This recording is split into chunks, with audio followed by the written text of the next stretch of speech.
Voilà, mesdames et messieurs, merci encore d'être les nôtres sur Voice of Congo, toujours dans les cadres à Beta Masolo Italie en Boko. Et voilà encore à Lilo. Tokomeka Tosola, c'est concerne toujours l'actualité. Amida Chati, invité par les cours d'appel Kinshasa Matete Oyo. Il fallait répondre à l'invitation, mais suite il y a santé naïe, Amida Chati a délégué qui les avocats naïe, bah qu'elle ne peut représenter, to éviter si l'instruction et c'est vraiment les concernés à Zalana pour passer l'instruction. Je crois que rendez-vous et qu'on a raté, je ne sais parce que procureur a besoin de Royoka. Amida Chati, l'épouse, il y a Vital Kamere, au directeur de cabinet condamné na prison à Makala 20 ans. Azakuna, Tizaka Masolo, Kyungu, Gabriel Kyungu, a eu le bâton à commandement à CNCC. Après une année, quelques mois, Lelo a eu vraiment bâton. À côté de boulot, à côté de Moussala, na ezaka masoto komeka tous échanger. Na notre invité, il y a mon collègue Alelo. Échange ya ba menace, IDPS to benga cash, FCC. Échange ya ba menace, tozo ibate, tozo kende wapi. Même il peut perdre ba baza prêt, FCC baza prêt pour la cohabitation. Ezaka masolo. Loi Minaku et Sakata.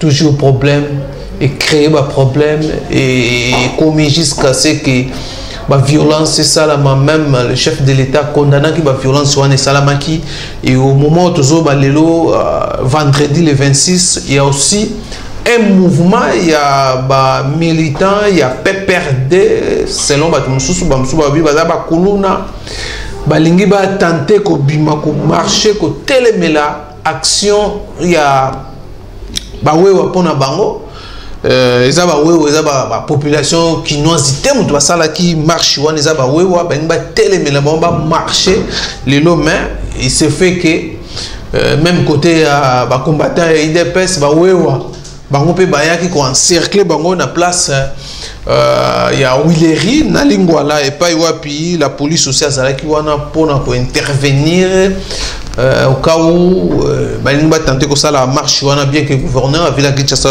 activité n'y sur la marche ils ont suspendu même la police provinciale a vu la Kinshasa interdit la manifestation et voilà les choses comme normal on a dispersé tout le monde voilà et la situation est normale pour le moment bien que au niveau de l'Assemblée nationale la commission PAJ va examiner les canaux na adoption il y a loi Minaku les trois propositions à loi Minaku na sakata oyo bandeko ba député il y a cash ba c'est retiré na examen il y a ba loi Minaku na sakata en tout cas sans plus tarder j'ai reçu pour vous membre IDPS président Richard Mukendi Oaza président cellulaire.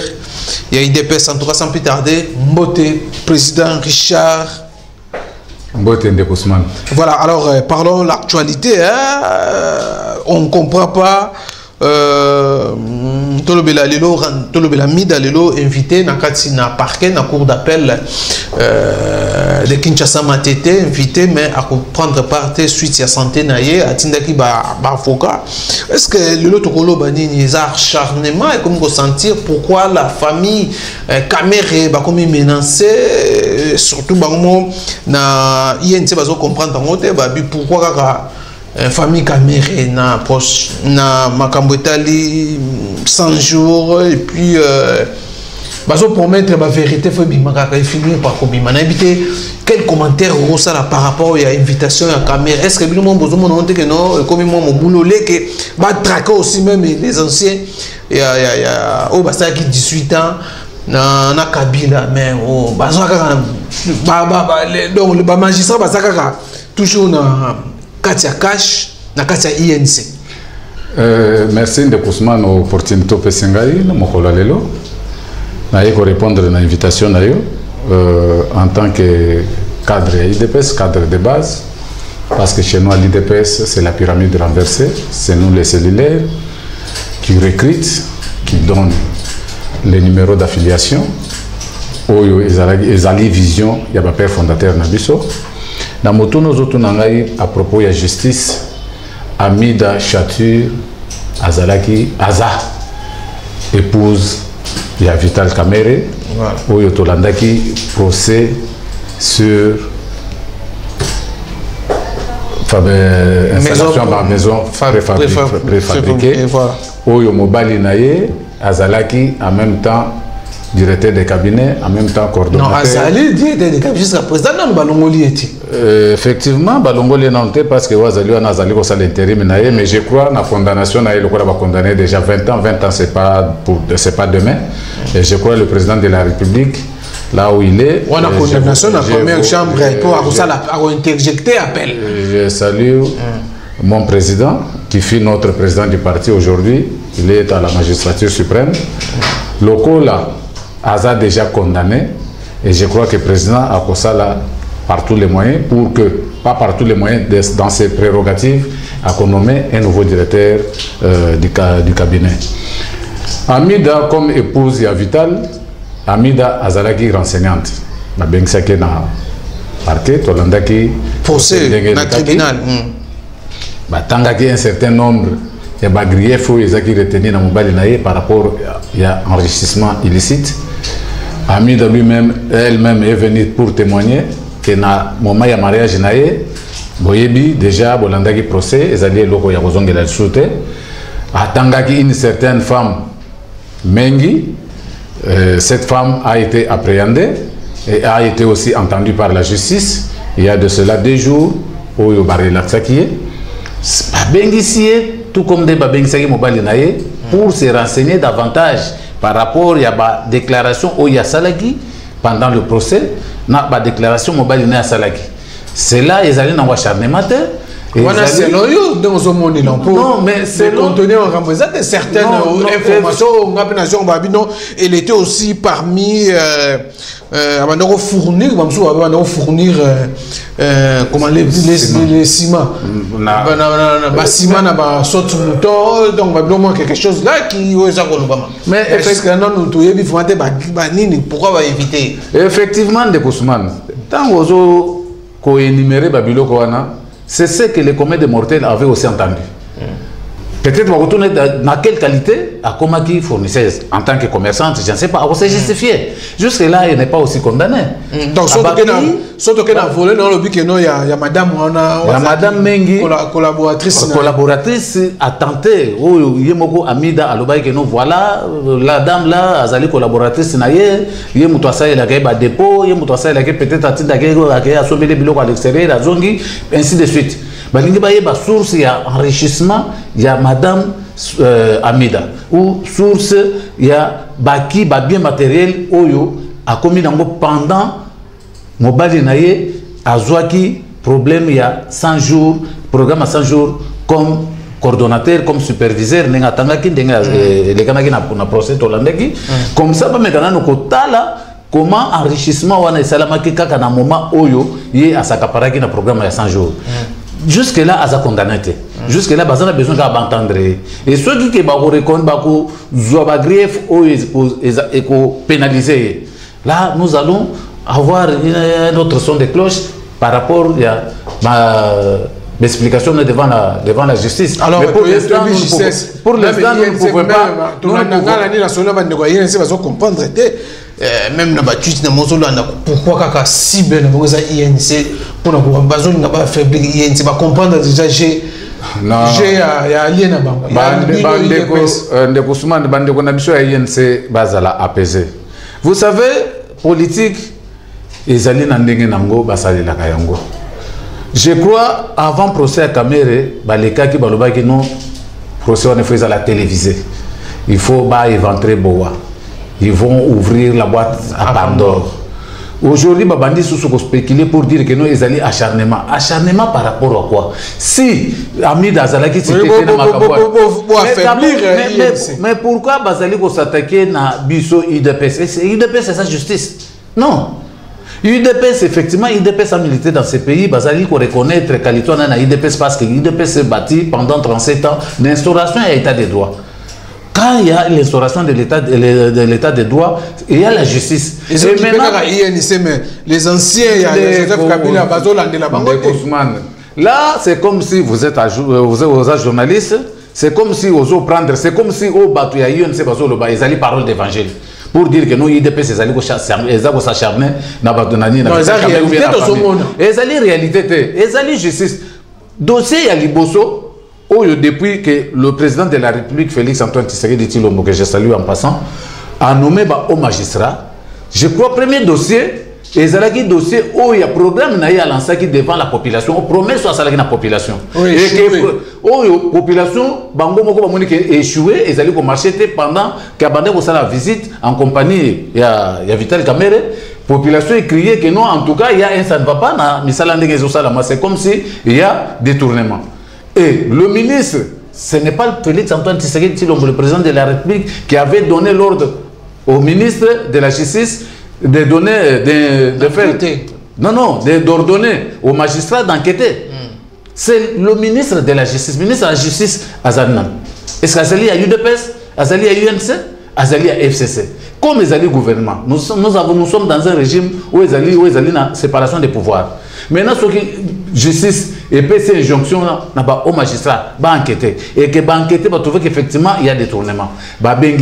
Où est le problème de la UDPS? Où est le problème il y a président de la République? Alors part pour dire que non, Bazali ko s'acharner, Bazali ko que non, c'est UDPS qui est derrière acharnement. Il y a famille à Vital Kamerhe. Non, il se trompe d'adresse. Batal en justice et ça la Moussala Nango. Jusque là, tu l'as dit justice. Kamerhe aujourd'hui a allé clouer dans la prison Makala pour 20 ans et 10 ans de travaux forcés. Jamais, on ne fait pas la fête quand ça brille chez le voisin. Kamerhe a été notre allié. Comment tu peux se là na malheur rendez-vous? Mais ceux qui ne font pas à Sambourbe, na Makambo Oyo Bango Basinyaki, il na président de la République pendant la campagne, ils avaient promis à la population d'établir un état de droit. Aujourd'hui, c'est l'état de droit qui est en action. À combien plus forte raison les gens doivent se mettre en tête que non, c'est l'IDPS qui est derrière ou bien c'est Félix qui est derrière? Non. Loin de là, mes amis de l'UNC, je vous en prie, retenez-vous, attendons la justice. Si Hamid avait menti, c'est son problème. Ce n'est pas l'UNC. L'UNC, effectivement, autorité morale, c'est Vital Kamerhe. Aujourd'hui, sa femme est invitée. Attendons voir. La justice hollandaise, la justice de réalité, sur la culpabilité va retenir. Alors, la dame s'est présentée par rapport à l'état sanitaire, la santé, ils ont dérangé, à présenter, à envoyer l'avocat. Comment est-ce que le procureur ma question de ça à opposant ils essaient vraiment que présence na yemoko physique mais apporte toi na tout le monde a dit ndenge les gars pas caméra quand l'avocat va tu as poste koyoka l'avocat mais tu as poste koyoka yemoko mutoto invité est-ce que ikozala bongo te pas ya Hamid Achati a se présenté tindika l'avocat ba kende ko représenter pour santé ça ou dérange ça toujours malade ndeko oyebi tant batindela biso ba convocation. Il y a convocation que tu seras informé sur place. Motif. Maintenant, le collègue m'a mis d'accueillir. Avocat est-ce que l'avocat va convoquer? Non. Donc, il va représenter peut-être qu'il va s'excuser pour dire que notre cliente est malade. Oui, pour des raisons sanitaires, effectivement. Mais deuxième convocation, jusqu'à ce qu'il y ait mis en personne, qui ne se présenter devant la justice. Donc, l'avocat, c'est normal. Donc, c'est pour défendre les communs des mortels quand ils sont en conflit avec la loi. Défendre peut-être ça va raison, non, voilà, moyen de se présenter, peut-être pouvait patienter dans tel ou dans 2 ou 3, 4 jours, il pouvait se rétablir et puis après vous répondre. Là, ce n'est pas vraiment un problème, mais je ne crois pas que l'avocat n'ait pas de question comment le client n'a pas voilà, ceci, cela. Non, il y a dossier à Midate.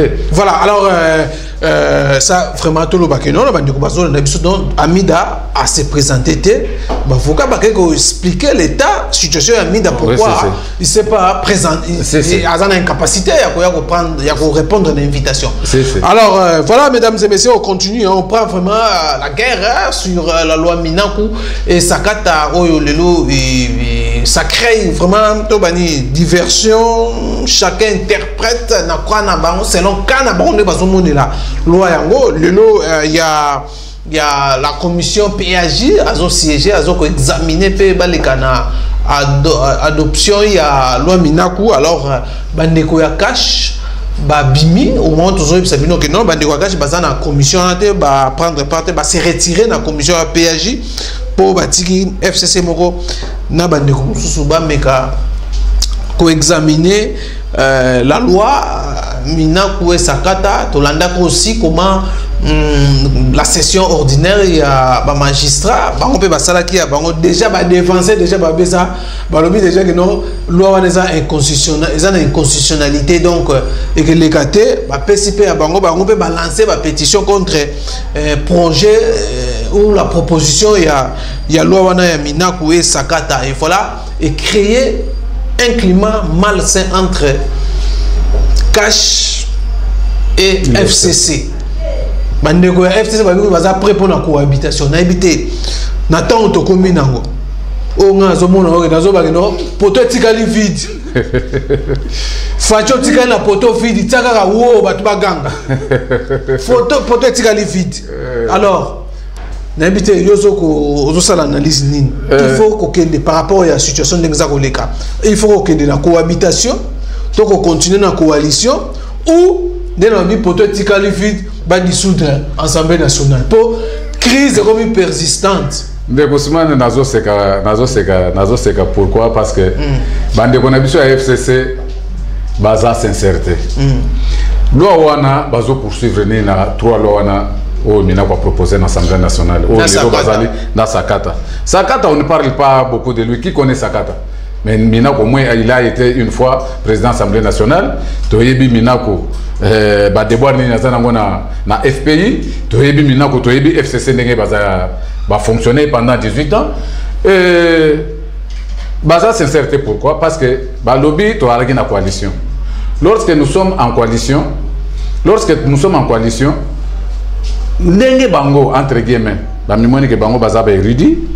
Baza ba savant bangonde ba yebi ko créer ba loi, il fallait aussi associer cash parce que tozana bango na kati ya coalition ba associer bisote ba zui loi wana ba s'approprier nango eza loi na bango ya PPRD parce que na kolanda bande ko mususu oyo bazo leka na ba média bazo ba kenon tel azaki na assemblée est-ce que atikala ko sala loi nini entre guillemets je n'entre pas dans na point nani na dans sona mais il fallait au moins ba associer biso que non voilà nous avons des lois que nous allons proposer à l'Assemblée.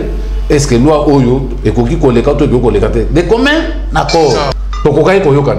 Mais basali yango na ndenge na bango. Et aujourd'hui ils allaient na kati ya commission PAG. Bazo na sepeli ndenge bande kwa cash babimi. Batikeli bango entre guillemets parce que basali majoritaire na kati assemblée. Et puis basali ko déclarer que non bas après il y a aucune cohabitation parce que la coalition toujours au Canada.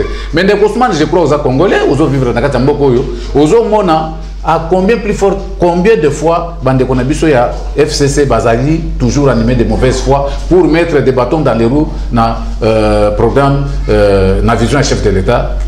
Je crois qu'on atteindre na niveau ya ba ordonnance normale les mandataires de l'État.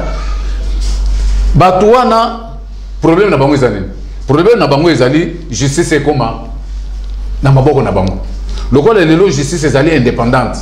Lokola ba mone que directeur de cabinet et chef de l'État ou proche ya président de la République azali condamné et que bango nous surtout la majorité ne bazali na commencer par leur autorité morale et politique kanambe bango tout bazomana que non en tout cas justice c'est kocha bango maboko. Ndé motif où etinde bango basala lowana va faire passer en force mais ça ne tiendra pas et pour les cadets même na pour battu manger et pour atteindre mais wana ezali défi bazali ko lancer na population congolaise malgré bazali ko attribuer mouvement spontané ou salamaki avant-hier que ça il y a eu de pèse. Oui, il faut pas pointer du doigt UDPS parce que bayebi lutte à UDPS na objectif à UDPS na idéal à UDPS. C'est l'instauration d'un état de droit et cet état de droit est en train d'être mis en place. Bandeko bazoli ngoko faire passer loi wana par la force wana et commis et loko mususu. lokola bazolinga mariage wana ya coalition ekufa ezalaka soyo ça allait bino boyebisa bango baza prêt mais bango baye position na cohabitation so boboyi coalition to bantoke na cohabitation ndeko Ousmane eza bozo banga pe bino yo kana yebisa yo cohabitation oh ndeko Ousmane cohabitation nous sommes prêts ya kondima cohabitation mais à une condition il faut tozonga na constitution. Constitution sur le banabisoni. Est-ce que vous pouvez me dire de Ousmane aux Congolais? Parti politique nini na kati Assemblée nationale la nisa majoritaire. Mais bino bo on va majoritaire. Attends. Mais oyebi position nga très bien olingi na kota na makambo parti awa na yeli parti te o bengeli nga makambo mboka na makambo mboka. Mais majorité wana ezali majorité moko ezanga mutu na makolo ndenge na mesana koloba. Majorité wana FCC ezali plateforme électorale. Cash ezali plateforme électorale. La Mouka ezali plateforme électorale. Majorité wana a été concoctée par Mouilania et Kabound, qui fut à l'époque secrétaire général du parti. Toyebi Oyeleka et Félix, je crois, moi je me rappelle souvent, na ba propos ya Mokonzi Mboka Oya Lobaki, des fois il faut se faire un imbécile, il faut jouer le rôle d'un imbécile pour tromper les imbéciles qui croient que tu es un imbécile. Félix a laissé faire. Vous êtes majorité. D'accord. Allons dans la coalition. Tant que Lobaki n'a pas déboulonné. Après ça, explication pourquoi il va déboulonner. Lobaki a fouiné dans le passé. Lobaki n'a pas eu bandana bango mandature oyo. Ceux qui bazaki na bizaleli ya kala batika yango to bandana bizaleli ya sika. Ça c'est le président de la République. Mais la justice qui est indépendante, ce qu'on a dit que non a fouiné. Ce n'est pas le président de la République qui va fouiner, mais c'est la justice qui fouine maintenant dans le passé pour savoir mbongo à l'État et kenda wapi. Majorité pour tout comme en cohabitation, il faut que le président de la République a nommé un informateur selon la Constitution. Vous êtes sans ignorer que dans le Parlement, on a majorité, parti mon côté majoritaire, ni PPRD, ni IDPS, ni INC, ni MLC, ni n'importe quel parti politique, ni AAA, BBB, parti politique, on va créer là qui sont avec il y a l'élection. Et puis la majorité va partir à la plateforme mingi ba yebi monter na niveau ya ministère de l'Intérieur. Vous comprenez de Ousmane, donc les alliés majorité moko fictif. Aujourd'hui dans le temps ba nemi bazo ba chadari bazo ko intimider bazo menacer intimidation ba yebi parce que ceux qui président de la République aujourd'hui a nommé informateur pour dégager majorité to yebi ba homme politique congolais ne bazalaka ils vont basculer. La raison pour laquelle Balinga va prendre les taureaux par les cornes sans toutefois va se poser 2 ou 3 questions. Aujourd'hui, Bazali contre mais la raison pour laquelle Bazali s'agiter, la raison pour laquelle Bazali pointer du doigt l'UDPS parce que l'UDPS. Nous sommes fiers à l'UDPS. Mais pour la menace, l'UDPS pas menacé, Bango peut menacer et créer quoi? Une crise. Mais quand crise c'est ça déjà beaucoup de choses mandé c'est les gars je crois crise comme tel président de la République à l'Oba y a moins entreprise à l'ingi crise mais le cas bango ba l'ingi crise quand on a une déclaration communiquée à travers son porte-parole vraiment le bac a gagné là qui les deux côtés et puis à l'Oba qui n'a pas donc on s'est préparé ndeko président comme ça ba poto etika livi sur etika kaka yemoko atia bipo makambo esila je sais il y a pas besoin de dissoudre ensemble na yebi bino olingi soit bon libale kufa soit libale kufa na ko dissoudre ensemble national oyebi ndeko Ousmane a répondre boye oyebi le président de la République a hérité ba qualité il y a notre frère regretté président du parti Etienne Tshisekedi Omulumba paix à son âme, ba qualité n'a pas défaut naï. C'est ce qu'il est en train de mettre en pratique. Comment? Aïe bien que FCC bazo ko mettre ba bâton dans les roues pour qu'il y ait ressurité, pour que en 2023 azanga discours devant la population parce qu'il sera seul devant le peuple. Non cash ni FCC à cause de la seule devant le peuple. Mais azo cheminer na bango, azo l'accès bango, que non voilà, nous devons regarder dans la même direction. Mais les autres ne veulent pas regarder dans la même direction. Mais c'est la population qui est en partie. Mais attends. Pendant que vos querelles continuent. Opposer la question, au lieu de avancer, la raison pour laquelle le président de la République a choisi la Bango. Parce que Bango de Batoualiboso, voilà, Tolingi sous coalition, Balingi cohabitation. Maintenant, sur Tolbito qui est en cohabitation, est-ce que la majorité dans le Parlement? Parce que Bango soit pas majorité, pas majorité.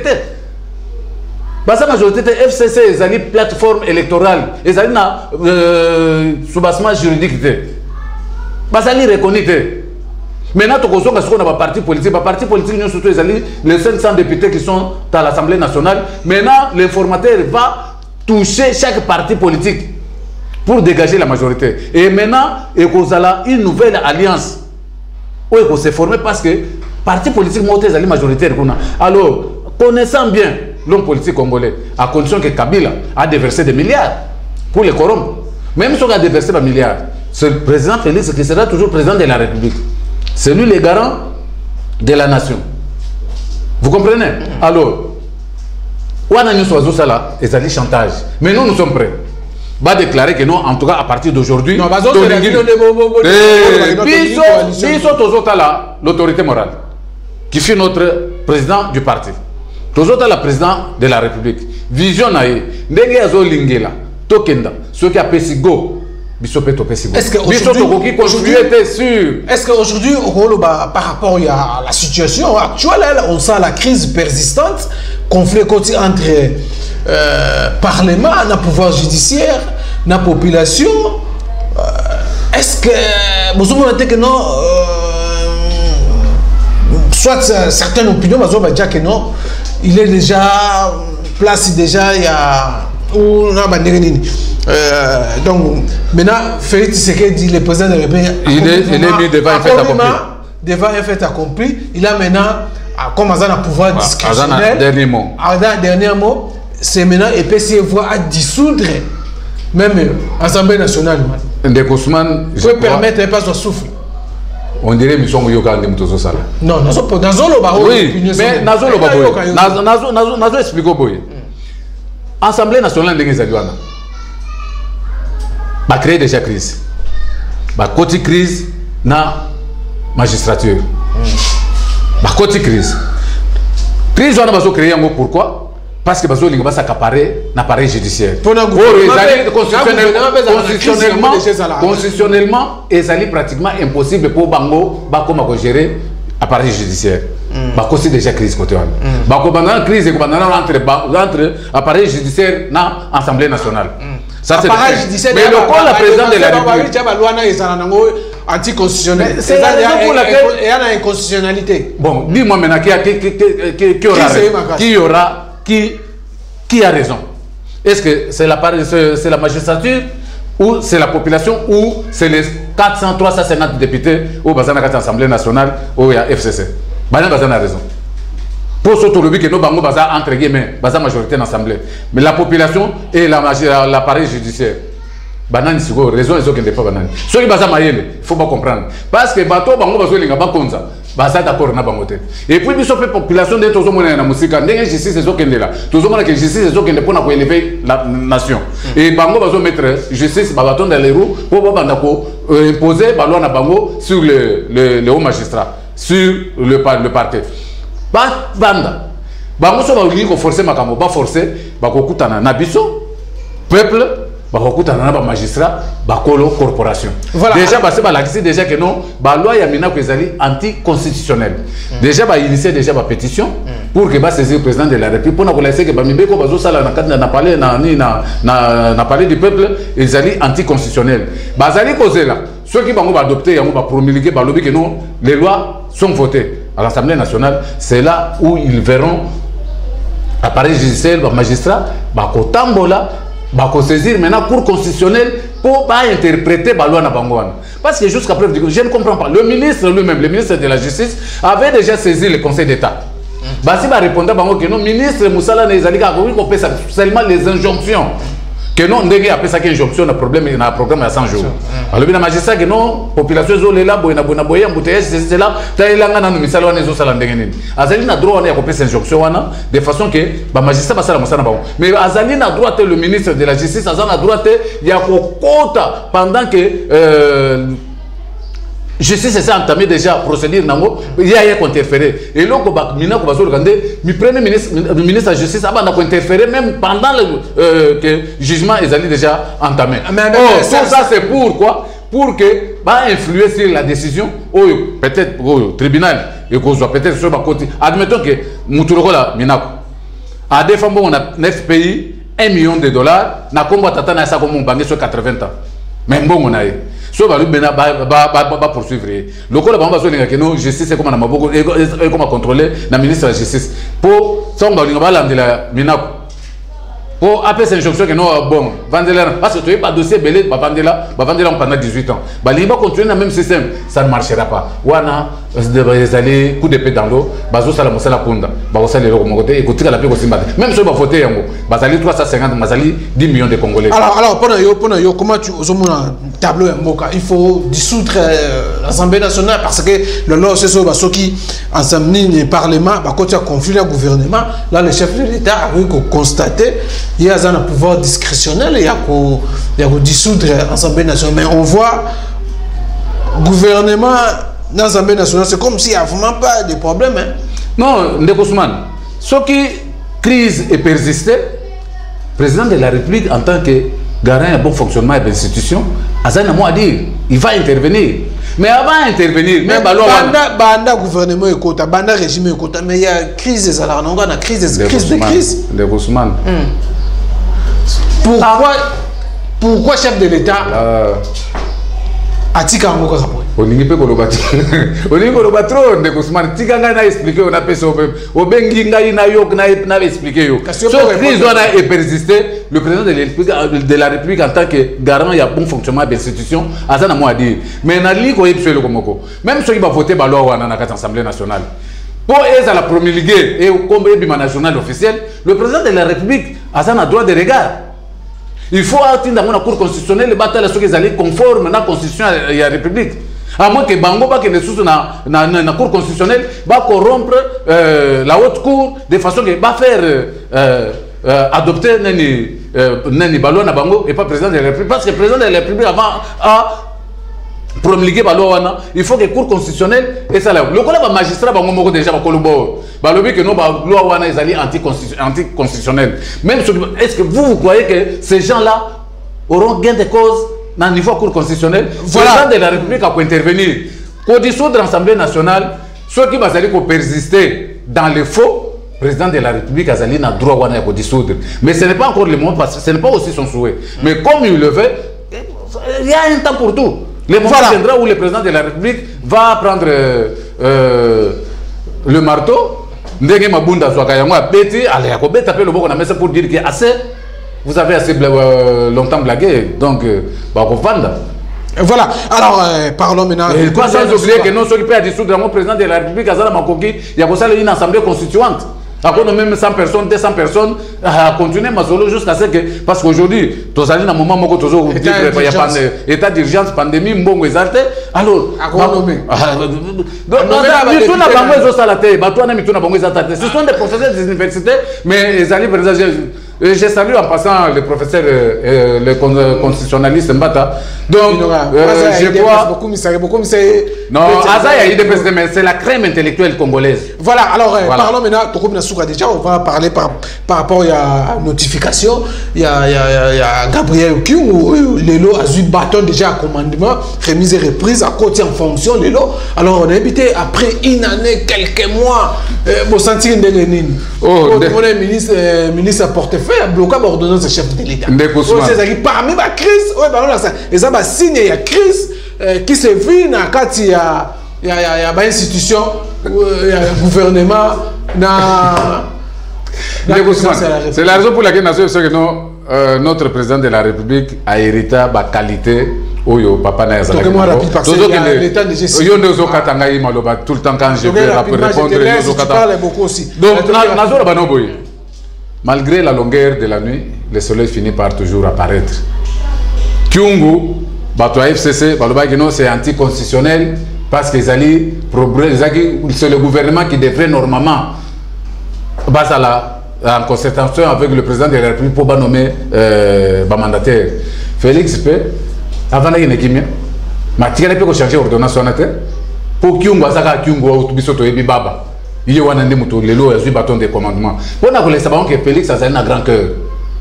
Il peut laisser pourrir la situation, mais au moment opportun, tant qu'on va rebondir, oui, non, c'est un félin.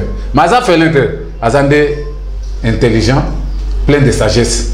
Il sait comment conduire les gens. C'est un leader né. Mais bon, nous sommes Luka. Qui leadership ou bien bazolinga ba s'accrocher au moment où tout ça ça zindi déjà na mai le la muka balobi que non monte le c'est non accord moni accord na ba ya molili ya kindoki basalo moni ko mo relax na iba ko chiter na la muka te to poto ici déjà na iba ko chiter na la muka mais je crois ndenge bazali ko attribuer ba manifestation spontanée salamaki avant-hier baloba que za IDPS mais bato la muka pe bazali na kati. Quand il s'agit de cause juste, c'est la mort d'ordre. Il y a Martin Fayou. Kalamingité. De Kousman. Au Bengelinga, il y a Martin Fayou, Azoli Hamburger, aux États-Unis. Na évité Nzambe avait épargné parce que je ne peux pas aussi souhaiter que nous, à côté de Likama, Azonga Zamwana Mboka. Félix attendait qu'il y ait le Boko. Fayou a sali 3 mandatures en tant que député national. A-t-il proposé à ta loi Mokote? Et les autres là, Bazaï Belé. Fayou le lelo sont aux États-Unis, ils vendent pas mon anaït. Peut-être Mongo à hôtel à Katani, à combien ils vendent pas mon anaït, mais Bakoumi Sakaye Kaza, il fait un pétrolier, il a de l'argent, il a ceci, cela. Naïe, quand on a vie privée, naïe, Mbongo naïe, Zayaye, Nenga Zongongo naïe, Zayaye, mais avant Nakimia. Batola Moka, Bazala Nakimia. La raison pour laquelle nous critiquons aujourd'hui, IDPS est dans le pouvoir, IDPS est dans l'opposition. Parce que tout le monde est sur le terrain opposition. De Kousman, on a vu que Nambo a critiqué Félix, c'est le problème à rétrocommission. Il y a 15 millions. Voire même l'église catholique est montée au créneau pour dire que nous voilà de nouveaux riches. Et que nous entourage à président, entourage famille présidentielle, patati patata, vous allez s'enrichir sur le dos de la population. Et aujourd'hui, la justice fait son travail. La même église catholique, attendons voir si ce n'est pas un règlement de compte. Voyez le genre de personnes où tous en avons dans Congo. Congo et le Congo, Congo est un mabé. Richesse pas congolais, bazana ngona kata mboko ezande motema mabe. Kobo ya kondima moninga. Or que mundele ceux qui moninga a reçu ba epola kaye, ba soutenir kaye pour que bango peut pas profiter na ora ou moninga azu. Mais na Congo, donc ceux qui moninga azu, il faut qu'on luka partout les moyens ba faire redescendre. Ce n'est pas normal. Tout le monde motema mabe. Aujourd'hui, je sais c'est ça le mosala nango, ba to sali kondima kakate. Aujourd'hui ba loi, malgré la mouke yoko kota na danse na dernière minute. Parce que c'est la population et reconnaître que non, c'est la mot d'ordre. Base la mot d'ordre. Base la mot d'ordre, il y a Martin Fayoulou. Mais je crois que Martin Fayoulou a lancé Namboko, a lancé Ville Morte. Et si il fallait battre Bisso. Bisso de Bakolo, Ville Morte. Bisso de Batoutoé, va organiser une manifestation. Voilà, Babere Rouge a PPRD. Lelo ba meki ba bima lelo. Oh, il fallait ba bima ba na biso. Je crois. Je crois mais avant-hier n'a parlé du peuple. Au monangate. Je crois. Voilà. Donc c'est pour vous dire nous sommes des combattants. Nous ne sommes pas des militants. Batoualamoka ce sont des militants. Quand nous on combattait, les gens là étaient en mangeoire en commençant par Mouzitou. Ozu Bemba, Ozu Moïse, Ozu Fayoulou. Aujourd'hui, Kimbuta, ça là, ceux qui disent à la gouvernement, à la tête de la ville province de Kinshasa, grâce à Fayoul, voilà, avec corruption. Il fallait battre la biso sur la Bakota. Na danse, il y a opposition, il fallait battre la opposition, parce que voilà. Dans les 37 ans de lutte, aujourd'hui nous sommes au pouvoir, tu as vu comment l'opposition fonctionne et tu as vu comment gérer le pouvoir. Bah, la raison pour laquelle Félix Antoine Tshisekedi Tshilombo a allé gérer Mboka avec beaucoup de sagesse. Les gens veulent allumer le feu. Biso Mboka et Tonga Makana Mubulute. Mboka et Tonga Makana Kimia, peine à justice. Voilà pourquoi il est patient. Mais au moment opportun, moi, je suis toujours un Félix Tshisekedi a dirigé avec amateurisme. Voilà, mesdames et messieurs. Merci. Diriger l'amateurisme, avec beaucoup de professionnalisme, avec beaucoup de tact. Où il y a un homme politique aguerri. Félix Abotami Nandaku ya combat, Abotami Nandaku ya Mutoyo, Azalaki mire politiquement. Na yebite politicien congolais oyo kokyo ko comparer na Etienne Tshisekedi wa Mulumba. Paix à son âme là où il est. Voilà. Donc Olobakeno Azali ko diriger avec amateurisme, ce sont eux qui sont des amateurs et non Félix Antoine Tshisekedi Tshilombo. Voilà, mesdames et messieurs, ça n'est fini. Merci Nabil Nyonso, c'était vraiment chaud avec président Richard Mukendi, il y a IDPS, maman IDPS, Bolandi, comment nous avons vraiment abordé des questions d'actualité autour de la situation actuelle dans le Canabiso. Merci Nabil Nyonso, merci na Francine Paka, na caméra, na montage, na Tokotani Mbala Yassima, na numéro de sous, portez-vous bien.